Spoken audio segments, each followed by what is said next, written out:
Welcome to the Arena Decklist Podcast. I'm Jerry Thompson, joined as always by Brian Gottlieb. And it's been a week, my friends. We have a lot of Innistrad Midnight Hunt standard results. It has been fun playing with, new set, new cards, new decks. Nothing seems busted, so that's nice.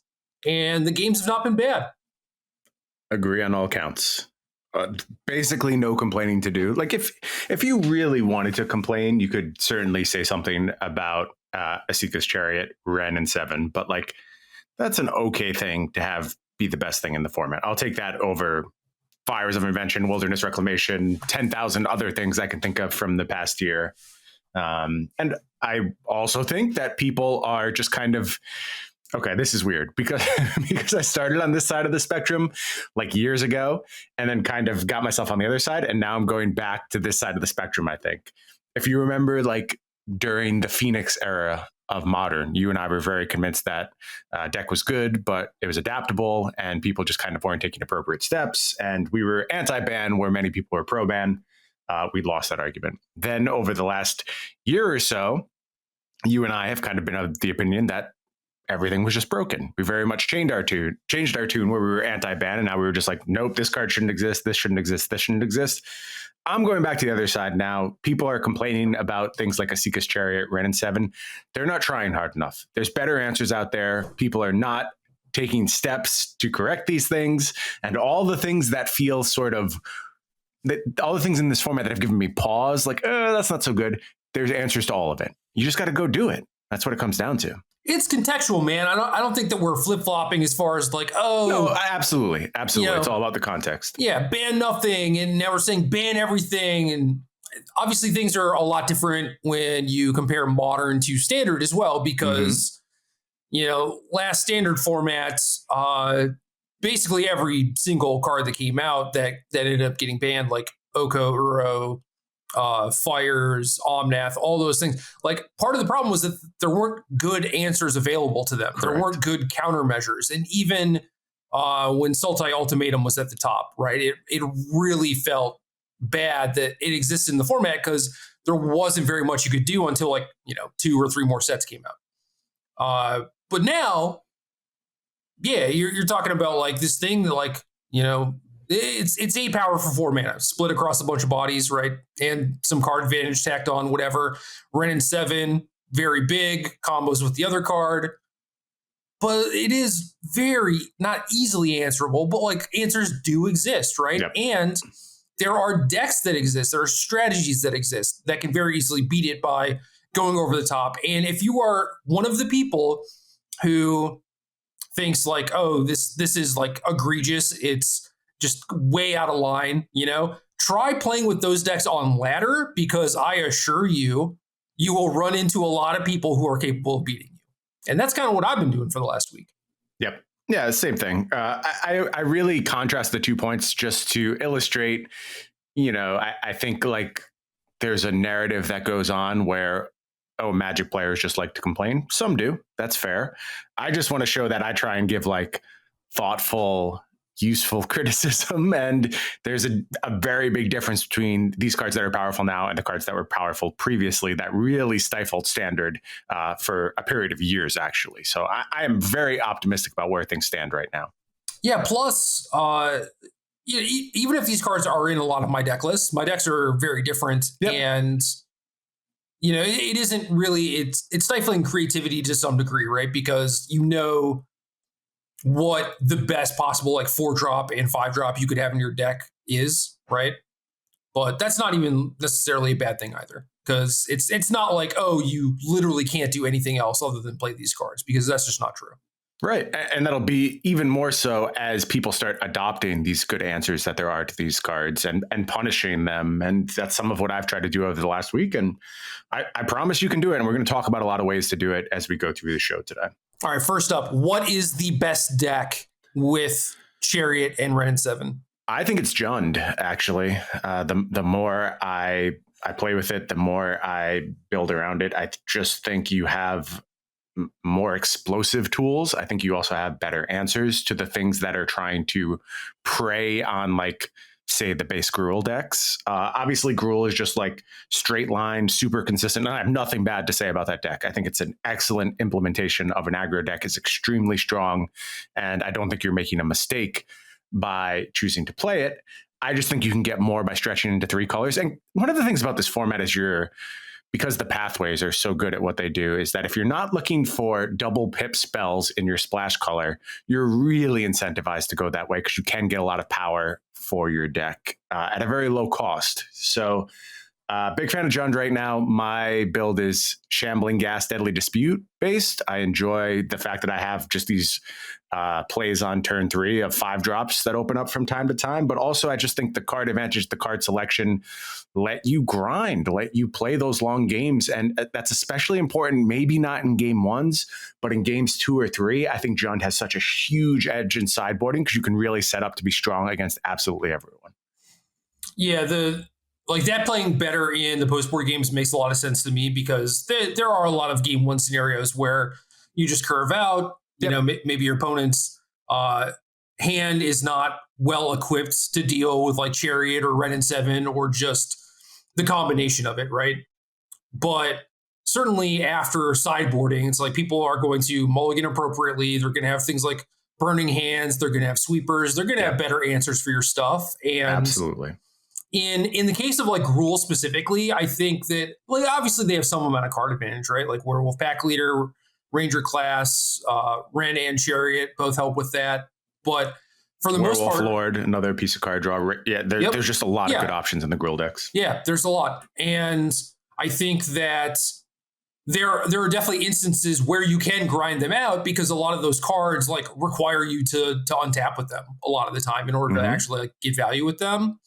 And once your opponent like loads up on interaction, a lot of your card advantage stuff just kind of stops working. So your plan against those decks that are trying to grind you out or go over the top of you or whatever is like haste plus burn spells. And like sometimes that doesn't come together. Yep.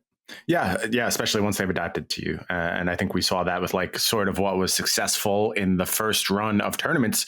They were well set up to challenge Gruul. And I'm not surprised that Gruul was good, but not spectacular. And I think that will mostly hold with moments of just like people didn't respect it enough, and you can just get away with playing straight Gruul and punishing people because, you know, the format is pulled in some other direction by some other threat, of which there are many. There's a lot of really good looking decks out there.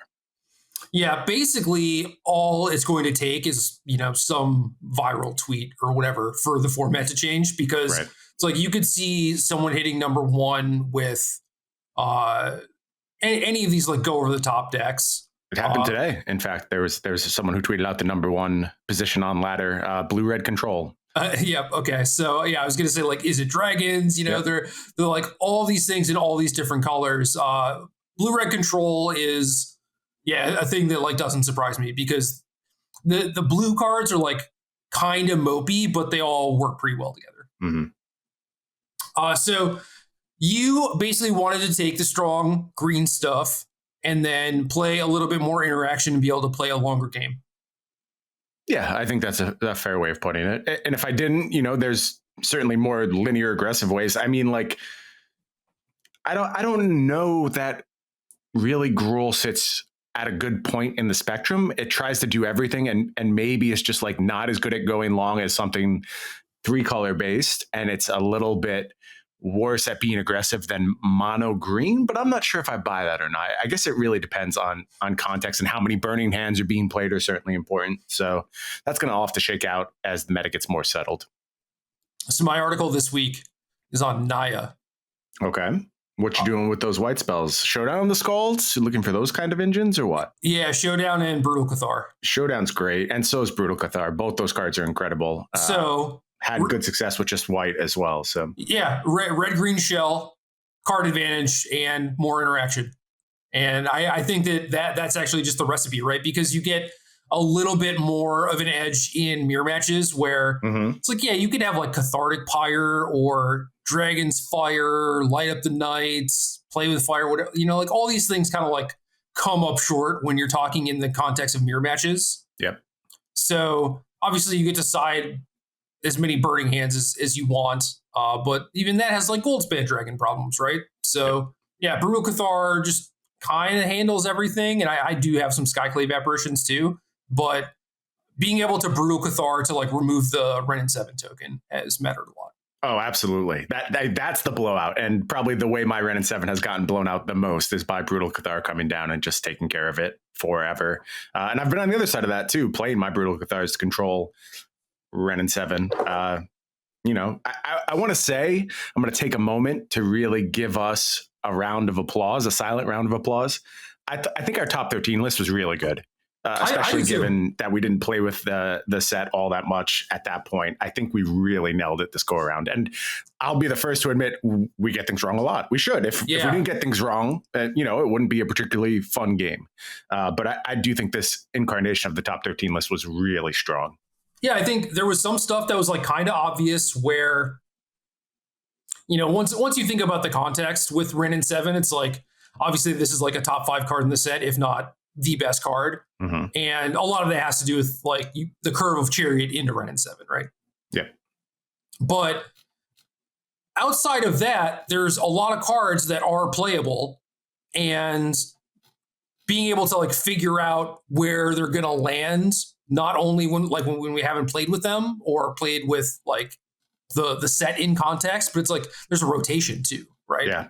Yeah. So it is hard. And I think that our initial list was like pretty solid, and then you came through in the clutch with like, you know, you just started building like a bunch of nonsense decks where you're like, oh, Malevolent Hermit looks really good, right? And it's like that would not have been apparent unless you went down that path. Like I did not have that card near my top 10, so I think like the weirdo cards that showed up in the, well, I guess top 13, whatever, but a lot of the cards that showed up that looked kind of weird were, you know, your called shots. So yeah. I have to give you credit too, though, because having now played a bunch with Briar Bridge Tracker, I am glad we had it as high on our list as we did. It's just such a good mid-range tool. It's actually a mid-range tool where you are getting everything you need to be able to play both sides.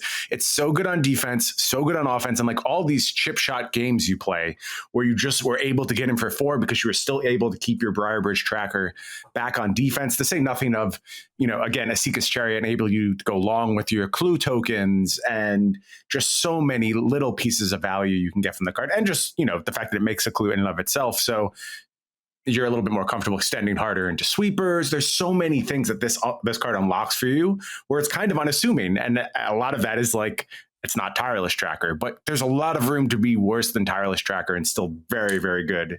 Yeah, so I'm happy you got that card in the mix. That never really crossed my mind, like making the comparison. Like obviously it's worse, but like every green creature is worse than Tireless Tracker. Probably true. Yeah. So I think in your case with the Hermit, it was me just like building my decks, and a lot of them I wanted to play Augur of Autumn because that card seemed really appealing. And if you asked me for my top 10 list like a week before, I probably would have had Augur instead of Tracker. But then you actually go through and start building decks and thinking about how the format's going to play out and everything. It's like, yeah, Tracker's just way better. And I think a lot of people had like Augur over that card. I think you're right. And I've seen almost no Augurs in the queues. It's just not a very popular card. And I understand it because when I build decks, my first passes were like a bunch of Augurs. And as time went on, fewer and fewer of them making the cut. So yeah, I don't think I've had that card cast against me, Augur of Autumn. I had it cast for the first time today. And I was like, ooh, Augur of Autumn. I haven't seen that. And it was like a green-white party deck. And it was the first time I had seen it. And it made sense. It was good. It probably put 6 creatures into play. I still beat it, and by going over the top of it. So it's like, you know, it does its job, but is its job actually relevant in the format? Right. How much experience do you have with mono green? I kind of want to talk about that a little bit. Played against it a bunch. I don't think I've played any games on the mono green side. So when I was messing around with Gruul to start, I initially thought that like the package of snow stuff and Blizzard Brawl would be nice because Brawl scales pretty well. You know, it's like all the red damage removal is like capped just on the amount of damage you can deal, which is kind of frustrating in this format when, you know, green is the most popular probably and everything is pretty big. So I was like, oh, maybe Blizzard Brawl is really good. And I think that's true. And certainly having like Faceless Haven and Lair of the Hydra is really nice. Makes your deck like really robust and everything. But the deck just needs like a good 1-drop, you know? Not a Swarm Shambler fan? I started with some Swarm Shamblers. I saw everyone else was playing Jasper Sentinel. And then you like look at their list and they have like 16 creatures total or whatever. And it's like, they're all 4 power, right? It's like, what do you're tapping Old Growth Troll to like make a mana with that thing? Like, no, what are you doing? Not ideal. So yeah, I didn't think that Jasper Sentinel was like particularly playable, and I don't know, Swarm Shambler's like very, very medium. So I don't know. It's definitely like lacking in the sideboard space too, because you get to like 6 cards that you're happy with, and then you just like fill it out with random crap. So that's not ideal, but that's tough in this format because there's a lot of really good sideboard options across most colors. So it's disappointing to really give up on your sideboard. Yeah, and I guess like now that I think about it, my Naya sideboard might not have any green cards. Interesting. The card that mostly has seen play from green for me in sideboards is the werewolf, the destroy target artifact or enchantment werewolf. Obviously because of the importance of Asika's Chariot, but also just sometimes it kind of goes off and like picks off a bunch of treasures, and it has a lot of upside. But I'm trying to think beyond that. Tangle Wisp, is that what the card's called? Tangle Trap, 5 damage to a flyer, destroy target artifact. I play that a bit from my green sideboards, and then I do too. People are playing Plummet. Don't play Plummet. Just play Tangle Trap. Yeah, Tangle Trap's better because it kills Goldspan and Chariot. Yep. So it actually makes it like a palatable sideboard card in that matchup. I lied, by the way. I have 2 green cards in my sideboard. They are both Toskies. Okay, that makes sense. But that's not seeing a lot of that card right now. I like it. I like the idea of it. And we were talking a little bit earlier about how I play against just like a ton of control decks for whatever reason. And Toski against like blue-red or blue-white is really, really strong. And then against blue-black, where all their stuff is like -X, it's like kind of awkward. But trying to find like a really hard-hitting sideboard card for control is also sort of difficult. I think control has a bunch of very good answers right now. And one of the things that comes to mind when you talk about blue control, people should play more on summons. I don't know the new name of this card. I'm gonna have to learn. Fading Hope. Is that right? Fading Hope or Fateful Hope, something like that. It's like unsummon, but scry one of the things CMC 3 or less. Right. This card has just been so good for me in so many scenarios. The fact that you're cleaning up these Ren and 7 tokens is a huge get.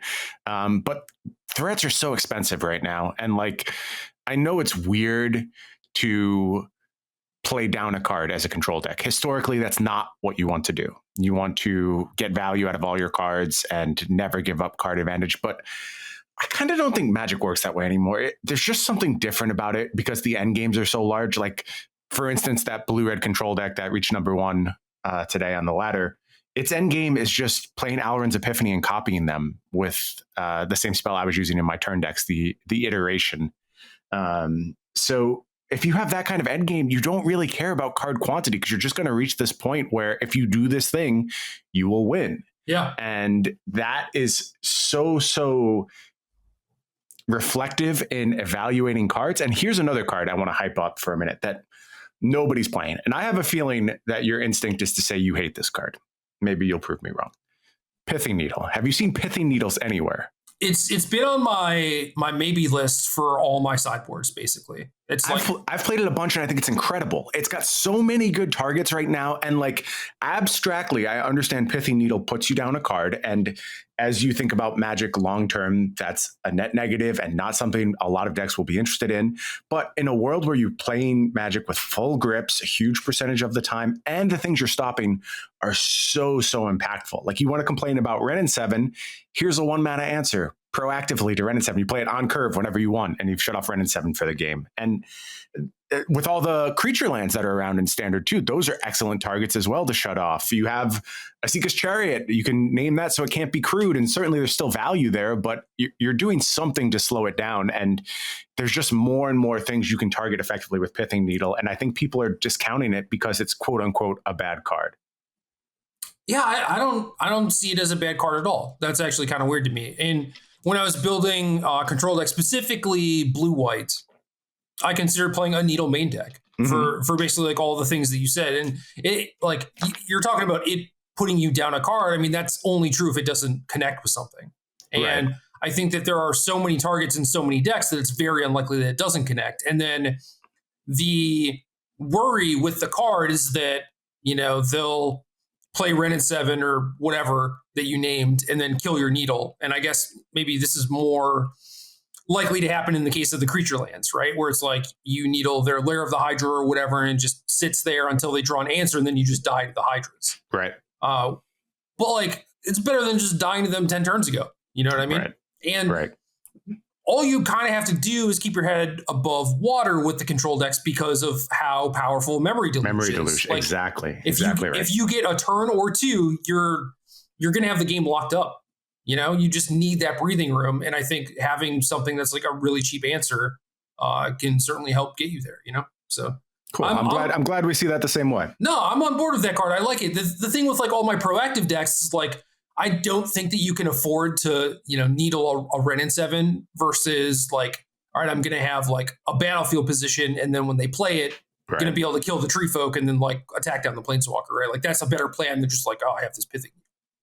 No, I agree with you. And it's popped up in my weirder decks, I would say. Like, obviously, if I'm green, I'm Ren and 6ing Esika's Chariot anyway. So I'm not trying to shut that off.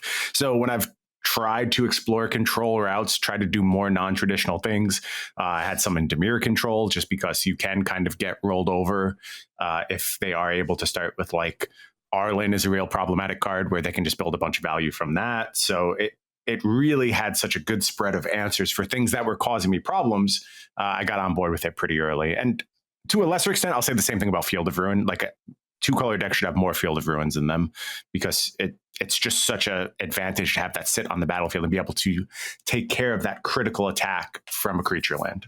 Yeah, definitely agree. And some of it, I posted this mono blacklist. It's like kind of a meme, but it's actually pretty solid.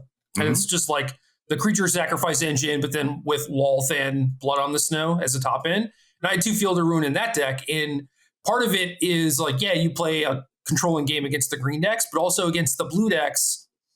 You know, if you kill them very slowly, right? It's like all this chip damage over a few turns. And sometimes if they have like all of the Storm Giants, you just like can't get through for lethal, right? So like you can actually use Field of Ruin proactively and like aggressively. I think that's good too because it clears their blocker. But yeah, I mean, the deck is monocolored. I already had Faceless Havens and stuff, but like the mana requirements aren't huge for the deck, right? So you can afford to get away with stuff like that.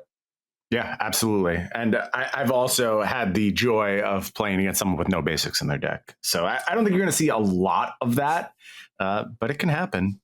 My Naya deck could very easily have no basics, and I have 3 Lair of the Hydra, 2 Forest, and I really want to play 4 and 1, but I can't bring myself to do it. Scary. Yeah.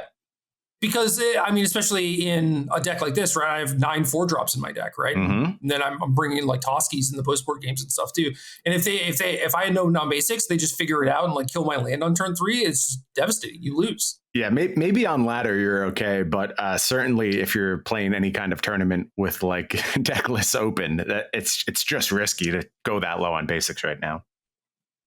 Yeah, so there are some people who are doing that. I think that's just ridiculous. Like, you can find room in your deck for a basic. It's not that hard. And I would encourage you to play 2 basics because if you're playing a deck with no basics, like, let's be real, you're probably trying to play a longer game, right?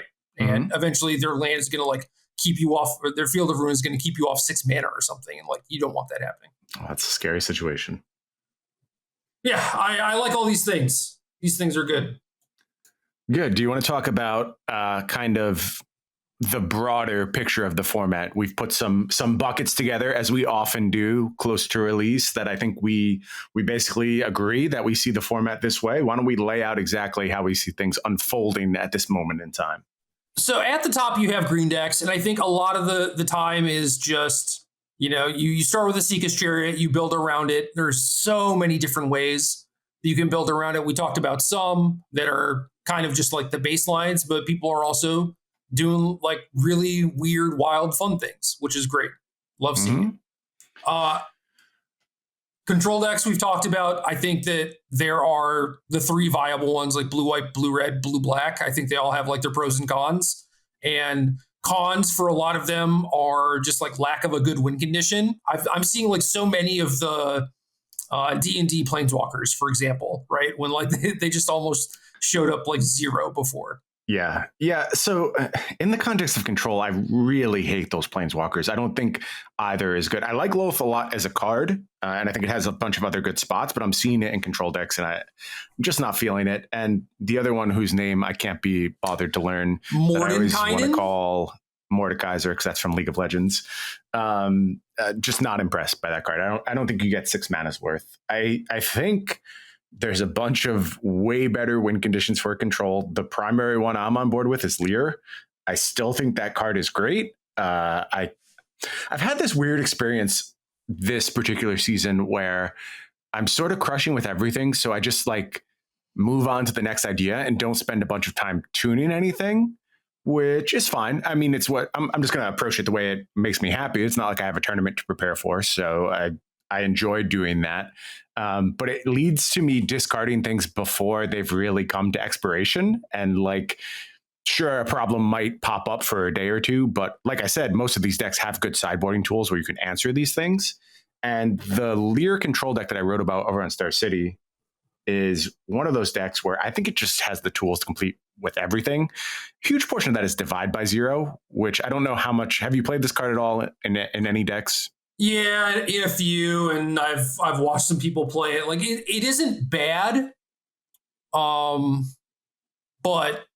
I think that where I have struggled against control is their actual hard counter spells. You know, I think you can build decks how you've been building them with like Lear and Divide, and you just, instead of like actually hard countering their stuff, you just deal with it outright. And then eventually, you know, you have your entire graveyard to work with. You can figure out a way to beat people. But right, I don't know. For me, it has been like, all right, I have to like get my 4-drop through or whatever. Like I have to get something to stick. And when you lose access to those cards, and I know that like some of your lists had like a couple of counter spells, right, just to buy you time or whatever, but I don't know. I feel like if I were playing against a deck like that and I resolve like a showdown or something, I'm probably going to be a pretty heavy favorite.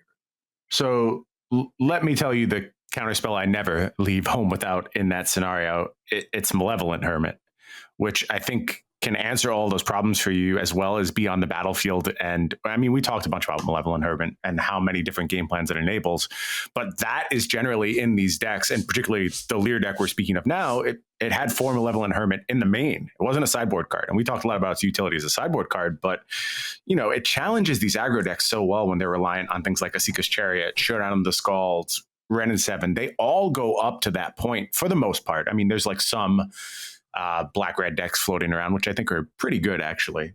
But if you're dealing with the stuff that is kind of the linchpin of the format right now, Hermit does such a good job challenging it early. And then by the time Lear shuts it off and says you can't counter things, you don't care, because if you untap with Lear, you'll piece it together anyway.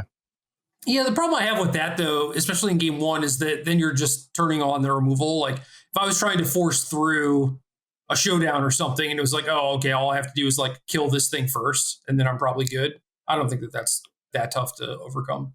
Well, that's altered your curve in most instances. I mean, if you have a bunch of play with fires, then it's whatever, right? Like you've thrown away 1 mana. It really depends on what the removal of choice is. I think if there's a bunch of 2 mana removal, I'm very comfortable with that exchange in most instances, because that's time you've spent off the battlefield. But your point is fair. Like, these cards are powerful. And then at that point, you're asking your Divide by Zeros to just temporarily hold the fort. And then you want to resolve your Lear. And then you have to snowball from that point against something like Showdown of the Skalds or whatever powerful 4-drop. You know, I mentioned Arlen previously. It's harder. It's way harder. And you have to make sure you have your answers lined up perfectly to be able to do that. Just from a sheer mana standpoint, you're not always going to be able to turn up enough spells to get to where you need to get to in that game. Yeah. So I like it. I like the idea of that stuff, but and maybe it's better in the context of the format too, you know? Yeah. But yeah, from my side of things, like trying to resolve the 4-drops, it's like, the more disdainful strokes and negates main deck I see, I'm just like so frustrated and angry that my opponents are so smart, you know? That's a good point, though. I mean, if they're frustrating you, then it's like they're doing the right thing. And certainly disdainful stroke in this format has so many good targets. There's some just hard control deck that'll take advantage of that. Yep. Other than that, there's a lot of blue-red decks, like so many different builds because there are so many different threats that you can actually build around. It's like dragons. We've seen some Delver stuff, which, is not really impressed, right? Like it is cool that you get to play Delver with a bunch of DFCs and actually have it flip at a pretty high rate for standard, but then the rest of the deck is kind of lacking. You know what I mean? Yeah. So I was actually just speaking with someone about a blue-red deck I've been working on and how it doesn't play Delver. And my theory on Delver is that like it's fine, but it's also possible to build blue-red in such a way where any single one of your threats is capable of winning the game on its own. Yeah. And I think that's such a better way to build the deck. There's Poppet Stitcher, there's like the stupid card drawing werewolf, and there's Moonveil Region. And that's the core of what I'm playing in my blue-red deck right now. And if any one of those goes unchecked, they will carry you to such an advantage that you can win the game on the back of them. If a Delver goes unchecked, did it do 15 damage? Well, that's great. That's a nice number. It's not 20 though. And the difference between 15 and 20 is basically the world. So at some point, almost every deck has some way of dealing with flyers. The ubiquitousness of Ren and 7 weighs into that a lot, where at some point your Delvers are going to get brickwalled by that card. So haven't been super impressed with Delver, but I'm not like over the card. Like some of the Magmatic Channeler lists I've seen have looked okay, where they just get on the battlefield really quickly. And there's something there. Maybe it just needs a few more pieces before it's actually like top tier. I think there's better stuff to do in the Izzet colors right now. Yeah, I do too. And I agree with your assessment that they have a wide variety of threats that can potentially solo carry, which is pretty nice. And Egg is another one. Yeah, Egg is pretty good, actually. Yep. And I think that you could build around those and be more successful basically just by virtue of your deck being like a little bit bigger. You get to play a little bit more of a long game, whereas Delver really pigeonholes you into this aggressive role when the blue and red cards like have a lot of card advantage built in and a bunch of ways to do pretty well in the long game.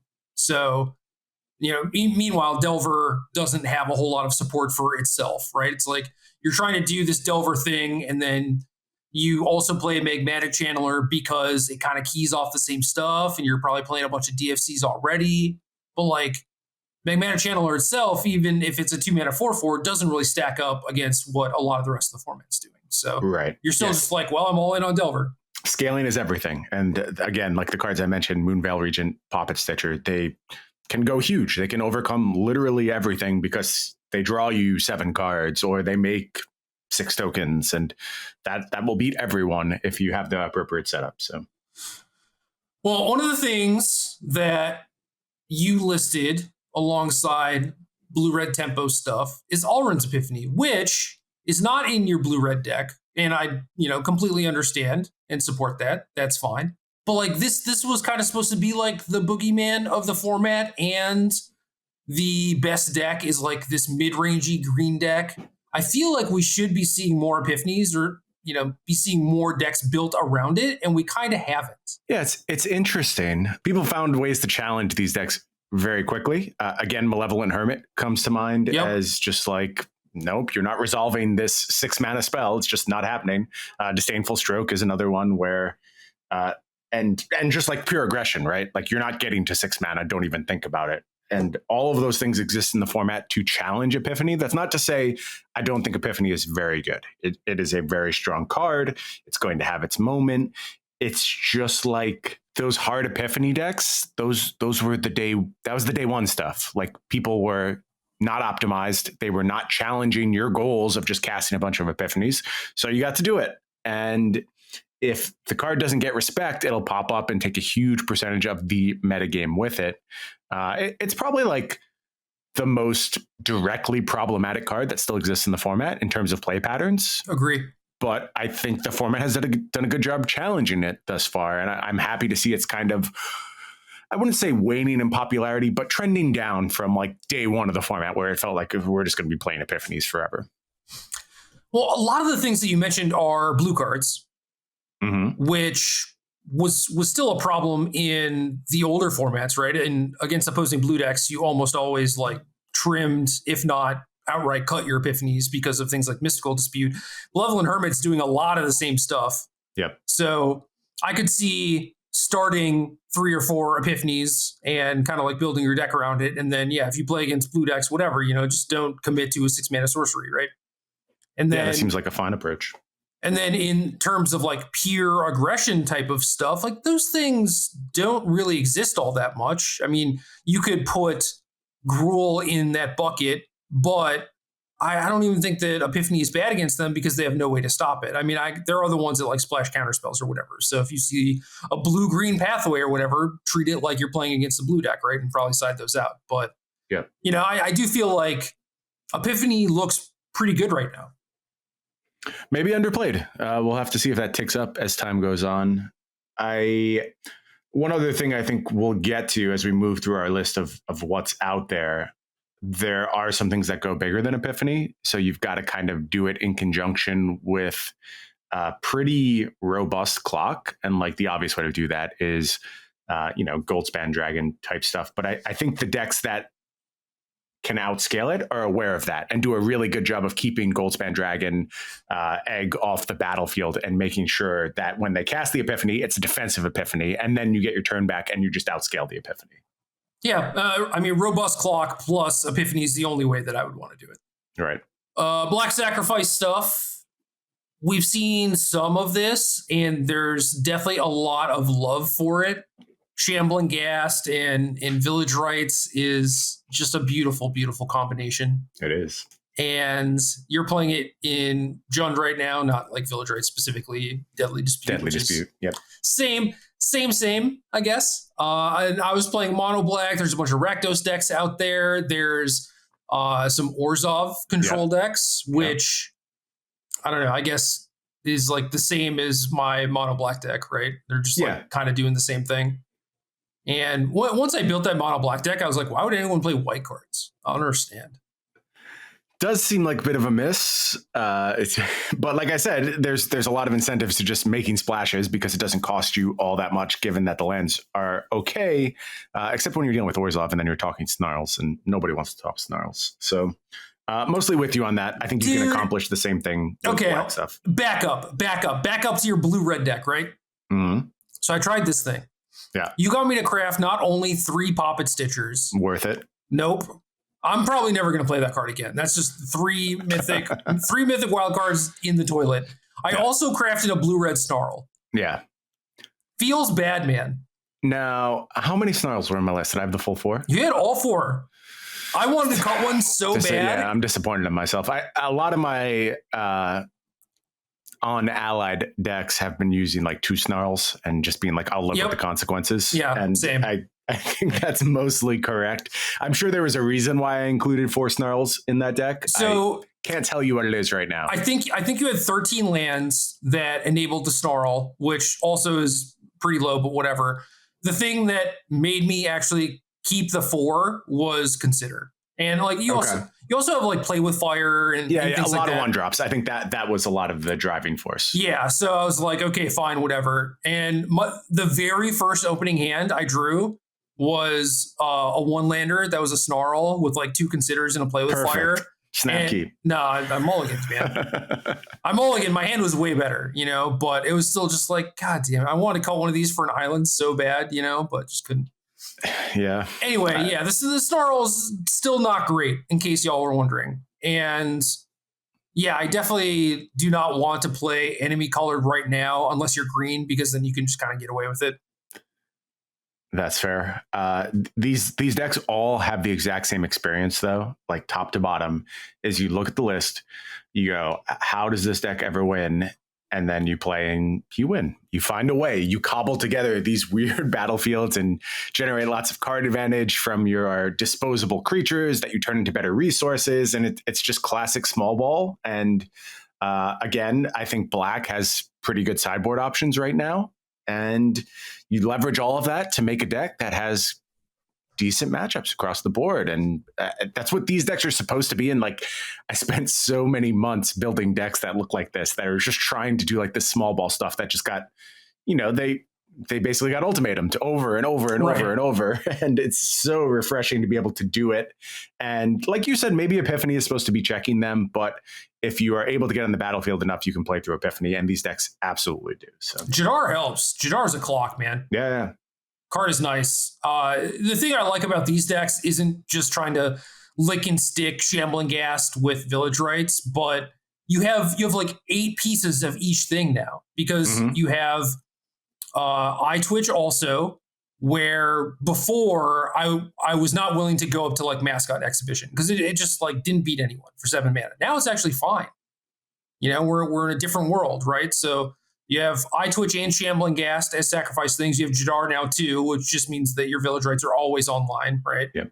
And then you have as many like Village Rites, Deadly Disputes, Plumb the Forbiddens as you want, and then you just find something to do with it. And for me, it was like, all right, I'll play Lolth, and Blood in the Snow is just very good against the green decks. Yeah. So it's kind of like a perfect storm as far as me ending up where I was on this deck, because it's like a lot of stuff that I would not be happy about normally, but the way the format is positioned, it's like, oh, all this stuff actually looks pretty good together, and you don't need white cards.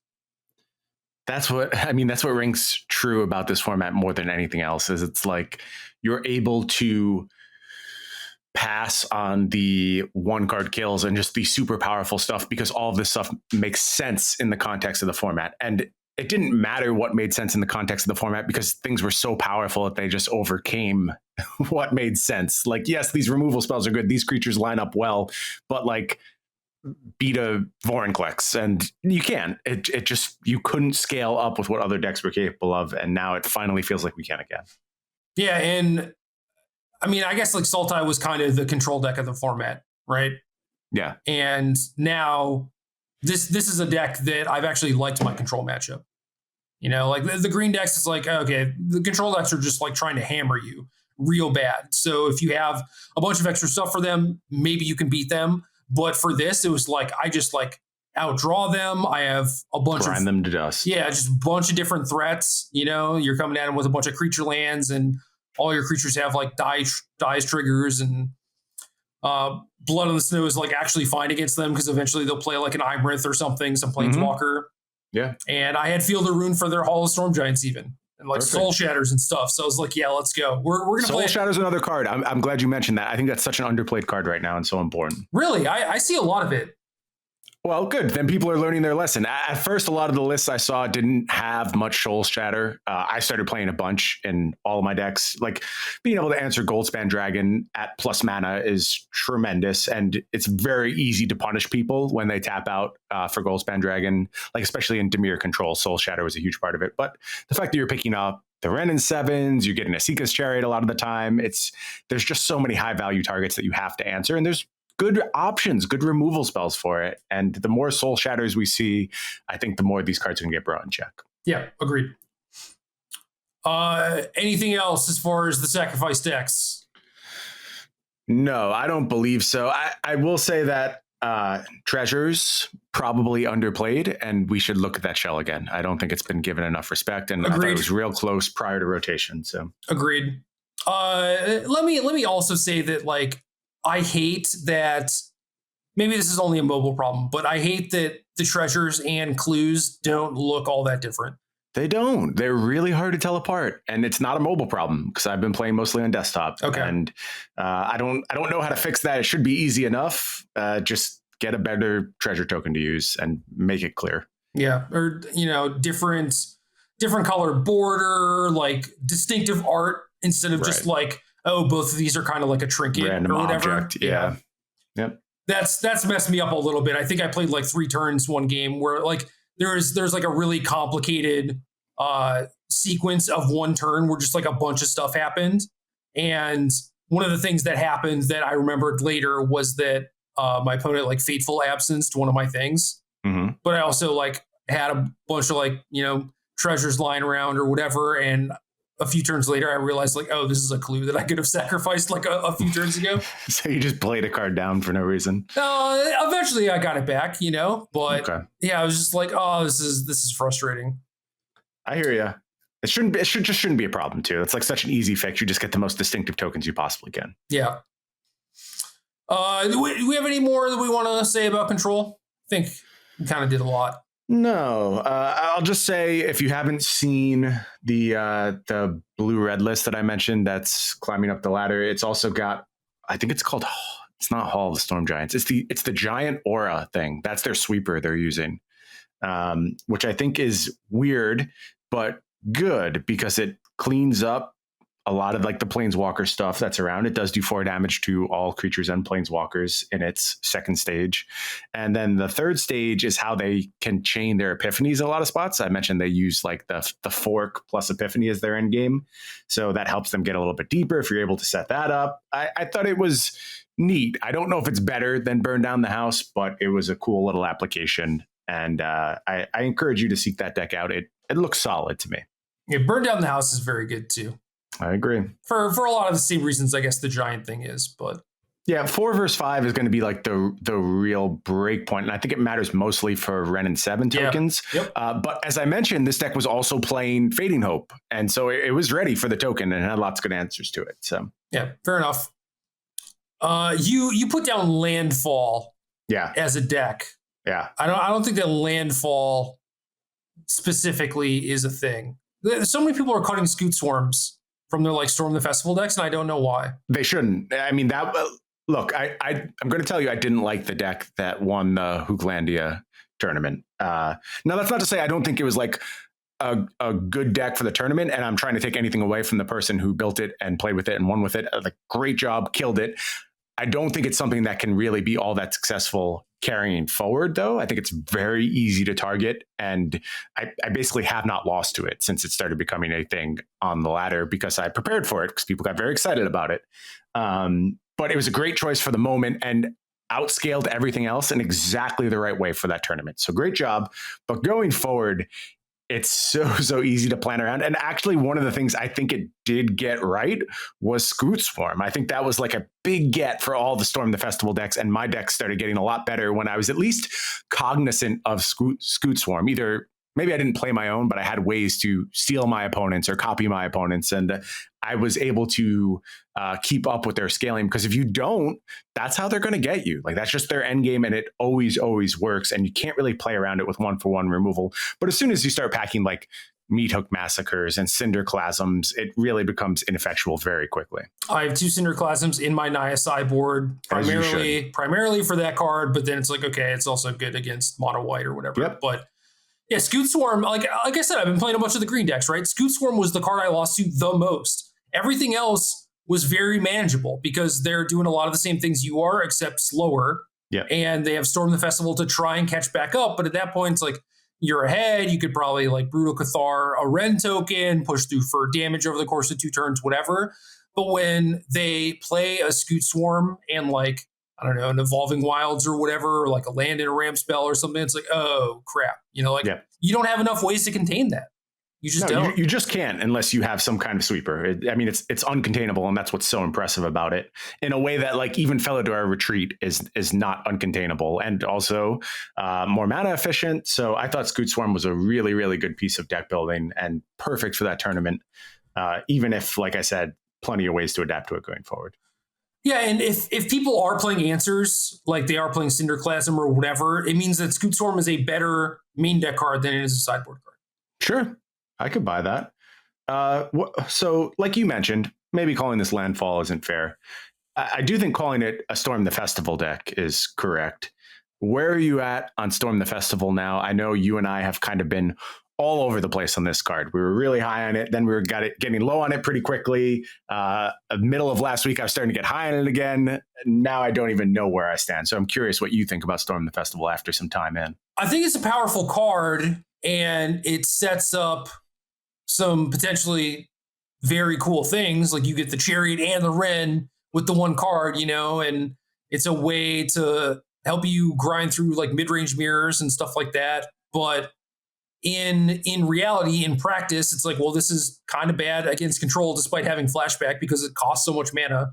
And it means that your deck's going to be a little bit slower on average, right? It's not like you can pressure them, force them into like playing a sweeper and then you storm the festival or whatever. It's like they just get to play sweeper with a counterspell open.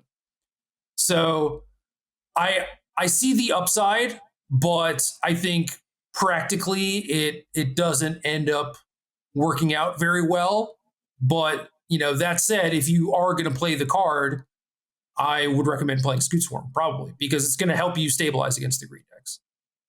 I agree with you. I also think you shouldn't be playing like a green-white version of it. I just don't think the tools are as good. I think like there are Sultai versions, which are interesting. I think Binding the Old Gods is a great way to lead in to Storm the Festival. It's also a great hit and lead you to your next Storm the Festival. So that synergy looks really good to me.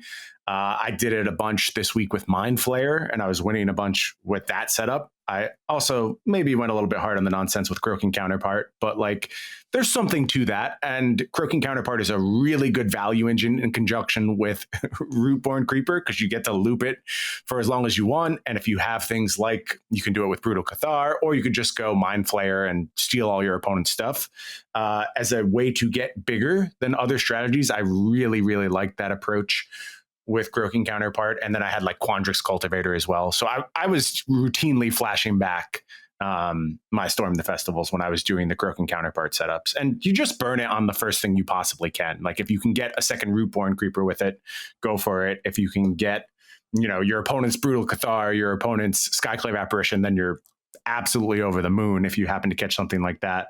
But I did think the card had some potential. It just, like you said, it wasn't really targeting the right stuff. Like I felt like I was trying to go bigger than a set of things that were already being cleaned up by another portion of the metagame. Right. So like, who am I getting my edge against? Even though it's abstractly powerful, like what am I actually positioned to do well? And I think the answer was just ultimately not enough. Yeah, I mean, you have a lot of cards in your deck that are geared towards beating creature decks, and then I think if your opponent doesn't play a creature, you're just sunk, right? Mm-hmm. No, that's very fair. I looked at Counterpart when I was building those decks because there are a lot of good targets, but I don't know. It's really hard to justify like playing a 3-mana spell that could be a creature that could make your storms better, Yeah, the problem is your targets are just like, they all do the same thing.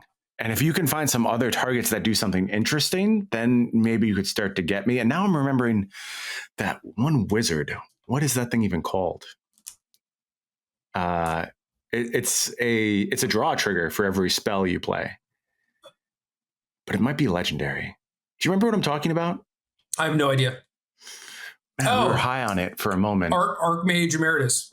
Yeah. Can I copy that? What happens if I copy a bunch of those? That's it's not legendary, right? It's not. Okay. Well, I have another deck I have to build now. This is what happens. I just have like this one stupid thought, and then I waste the rest of my afternoon building some deck. I could save you a lot of time right now. I'm sure you could. And look, you can tell me all the things, and I will know them all. I'm gonna do it anyway, though. You can't stop me. Great. White aggro decks. In theory, these are good. You have a bunch of good cards, right? Yeah. I've seen 0 of them outside of some Magic Online results. I've played them a bunch. I think they are good. And I think they are able to do important things for the format right now. You mentioned like the Brutal Cathar Ren interaction. That's really strong. There's also Skyclave Apparition to clean up Chariot. So you have answers to these very problematic cards that can otherwise brick wall your strategy. One card that has really impressed me is the White Adversary. Like, I thought that card would be okay-ish. It's just so perfect for like scaling throughout the game. And it plays super well with your Showdown of the Scalds too, in that it's both cheap on your showdown turns and another big thing to do on your non-showdown turns. So you're just getting awesome mana efficiency at all points of the game. The other thing I've really appreciated is Paladin class. I think that card's generally underplayed for how powerful it is. And then when you get to a Cave of the Frost Dragon Paladin class setup, you just have like this one hit KO sitting on your side of the battlefield that makes it really hard for control decks to play back against you. So what I really liked about the white deck was that it was very aggressive. Your best adversary draws kill your opponent so quickly, but you can play the long game too, and you're pretty happy doing so with the addition of Showdown of the Skalds plus adversary. So I'm into these decks. I think they're very good. I think especially when people weren't appropriately respecting them with sideboards, they only got better. Most of what I see in white aggro is like Luminarch Aspirant, and let me tell you, I get why you like this card. It is certainly the most powerful option amongst the things you can do in white. But again, if you look at how games are being played and what's actually important, I think there's better options out there than Luminarch Aspirant. And the way you win games is not just by making these big battlefields. Like I can play through that. I've done it. I just played a game actually before with my Jund deck where my opponent had 3 Luminarch Aspirants in play, started turn 2, had another one on turn 3, and got one on like turn 5. And I won. I just outscaled that, and I didn't kill any of them. They sat there the entire game. I was just able to get bigger than it, chump in the right spots. I sacrificed a bunch to prevent lifelink from his adversaries, and all of this just showed me the futility of trying to make these tall bodies as opposed to wide bodies in the current format. Boros strikes me as a worse Naya. I don't understand why you would do that without playing like Jasper, Sentinel, Magda, and the green cards are also just really good. And instead you're like, well, I'm going to play some like white Grizzly Bears. Well, what about your pinch though? I mean, we didn't really get into this about your Naya deck. I'm assuming you're playing Showdown of the Skalds alongside 4s and 5s, which is something we talked about for a long time, is like, don't do that. Play cheap spells. And that's the difference to me between the way I've built my white decks and what you're theoretically describing right now. Now, maybe I'm misassuming how you're building your Naya deck. I have 8 3-drops and 9 4-drops, no 5s. Okay. So that's still on the high end, I think. And I was a lot more, 1s and 2s when I was building my Showdown deck. Now, you certainly get paid by having way more powerful cards than I do. But as far as like a reason why the white deck can still exist, I would say maximizing Showdown is a pretty good one. I like mono white. That's what I thought we were going to talk about. We can talk about that too. I mean, tell me why you're drawn to mono white over the Boros stuff. Well, you're doing like Showdown as this, kind of like top end, like big mana payoff or whatever. I don't think you need it because the white decks, like you can play 8 creature lands, you can play Adversary, you can play Sigardian Savior, which is actually pretty solid. Yeah. Like you just have enough ways to spend your mana going along that, Showdown versus any other card that just like draws cards or keeps your battlefield stable or whatever. I think the white cards are just fine. Like you don't have to splash, and then you're not in snarl territory. Yeah. Okay. I think that's fair. Faceless Haven, obviously really good. Just push your damage early instead and focus on that. I know VTCLA has been doing a lot with like Maul of the Skyclave on Magic Online and just trying to get real aggressive in the early game, doing exactly what you're describing as opposed to trying to go longer. So fair enough. I think that's a very viable approach. Really good toilet deck as well for if you need something nice and quick. So. Yeah, the games are less quick, once you're like, well, I'm going to play the Sigarda Savior or Sigardian, I believe. Yeah. Once you start playing those games, it's like, yeah, just like keep sweeping me. We'll play until like turn 12. It's fine. I'll kill you with Cave of the Frost Dragon, whatever. Right. Yeah, I'm looking for the quick and dirty experience. Let's get it in, get done with, and move on to the next game. Yeah, you need to put like Code Spell Cleric in your deck, and I'm not about that. I have certainly done that many times. You might have gotten me once, I'll get you again. Don't worry. Oh, what about this is like not related to anything because we're mostly talking about like, things that are good in the standard format. Mm-hmm. But what about like clever Lumamancer stuff? Because I know you started with the list and there are a lot of cards in Innistrad that are in theory good for it. And if we're talking about toilet decks, like this is a turn 4 deck, right? I'll be honest with you, I haven't touched it. Okay. That's not like a judgment on it. It's just there's a lot of things I've wanted to play. And for whatever reason, that didn't make it to the top of the list. But maybe it will. Maybe it will in the next few days. Yeah, I was just curious how, if, that panned out not that I necessarily think it would be good because I don't know, even like the Gruul list, like the stock Gruul list, they're just like, we play 8 burn spells. And it's just like, why? And they're just like, I don't know, we just do. It's like, okay, cool. Yeah, not beating that. I also think like the storm spell might just be a trap. Like I don't think you're actually supposed to do that. So, well, whatever. I mean, there's like the flashback card. The flashback card I do think is quite good.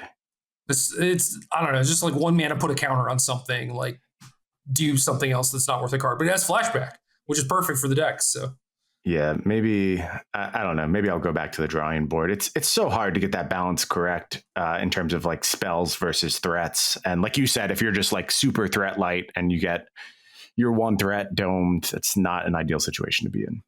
No, there's no lures, man. There's no coming back. Mm-mm. All right, so what else is on the docket? What else are you working on?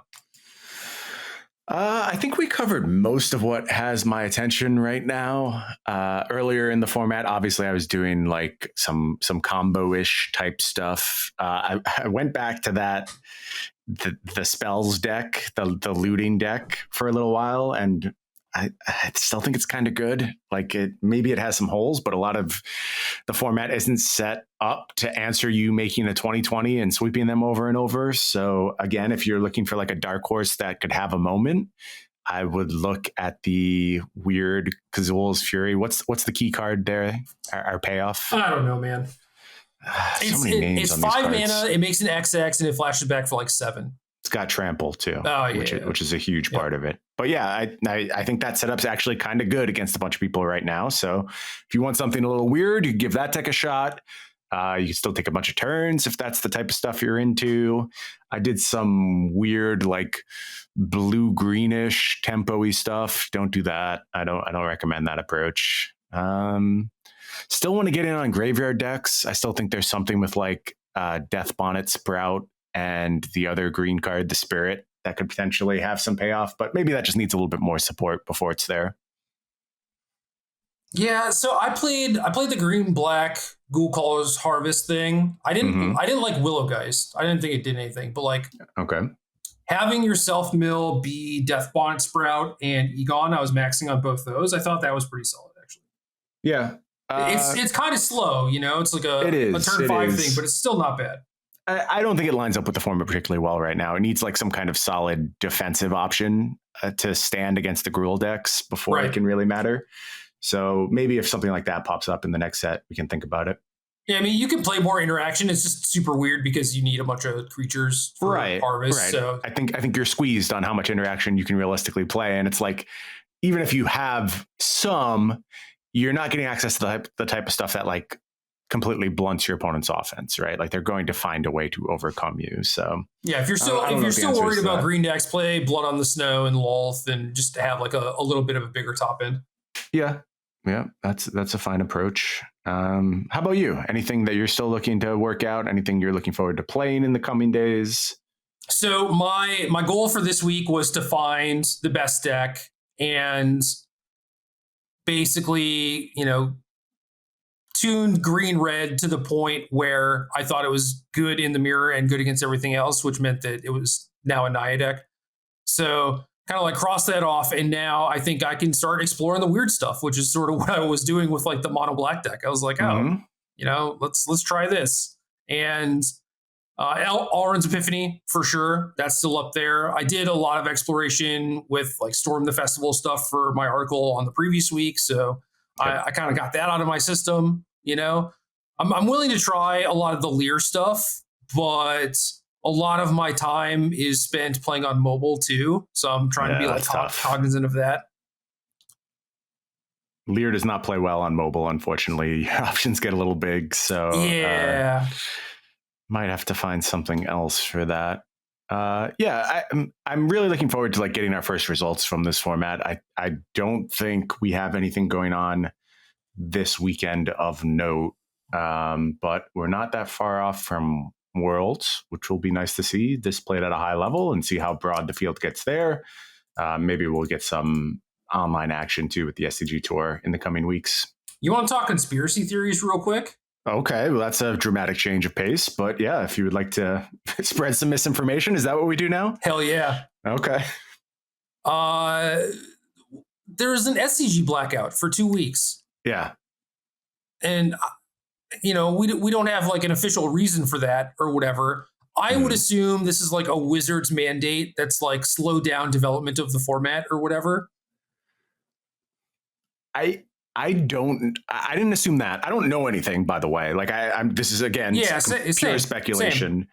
My assumption was like they wanted to be in charge of the marketing and like control what products get eyes over the first few weeks. Now they didn't really do anything with it, so that sort of poo-poos that argument. There was like the pre-release, and I guess there's a tournament this weekend, which I don't know if it's like, I don't think it's being shown or anything.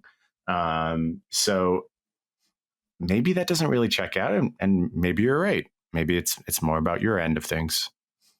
Yeah, which is, I don't know. It's weird and like kind of silly to me because it's like, really dumb policy either way. That's the bottom line. Yeah, and I even if it's not that, I can't think of a reason where it's like new set drops and then they're like, 2 weeks of blackout where you can't play tournaments.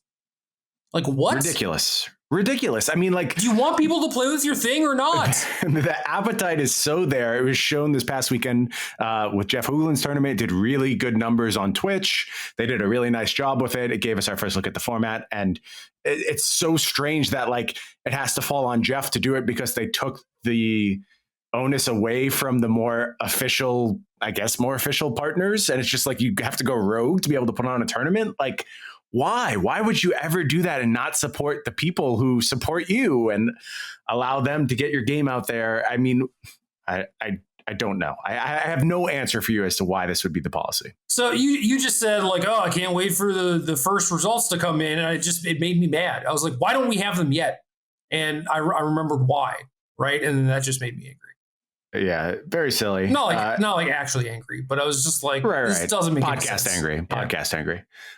If you want to actually pass some useful decrees, Wizards, if you're listening, like you could mandate vaccinations be required at your WPN stores for any events to be run. I'd be cool with that. I mean, sure, it's kind of a paper tiger and you're not enforcing it, but sometimes you just have to lead by example and lead by what you state. And really all laws are paper tigers. So why not just put it out there that this is what you require and, put the onus on people to report if they want to and hope these groups comply. Because look, I don't want to keep doing this until someone in our community ends up dead. And that's what we're headed towards, quite frankly. So I don't know what else I can say about this. Like we need better measures to keep Magic players safe. I'm going to keep talking about it because if something bad happens to someone I know, I don't want to have that feeling of, could I have said more? Could I have done more?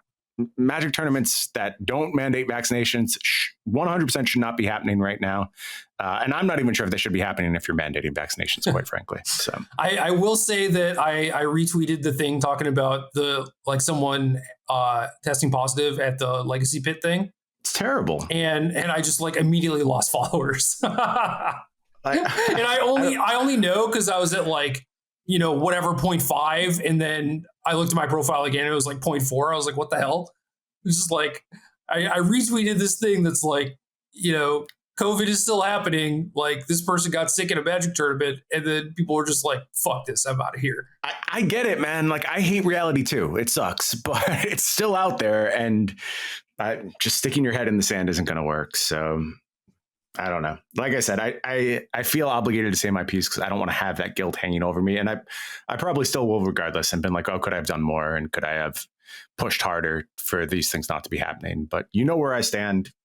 Mandate vaccinations at your events. This is silly. Same. I agree. I guess I understand why Wizards is not doing it because they think it could affect their bottom line. But whatever.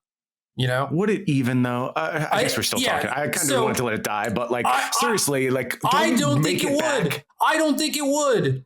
And if you have the upside of someone really wants to go to your event, and then that's the tipping point for them to get vaccinated, good. Yes, you can be a positive force. It's just, it's such a win-win-win. And I am sure those lovely ladies who stand at the door of the convention center and check your bags thoroughly for any snacks you may be smuggling in would be happy to take a peek at your you got pretzels? Oh, you think you're slick, huh? Get them No out. pretzels. My pretzels now. Deadly viruses are fine. No pretzels. Yeah. I don't get it, man. Like, whatever. Yeah, let's just drop it. I think if you know, you know. If you know, you know. I'm with that. Game.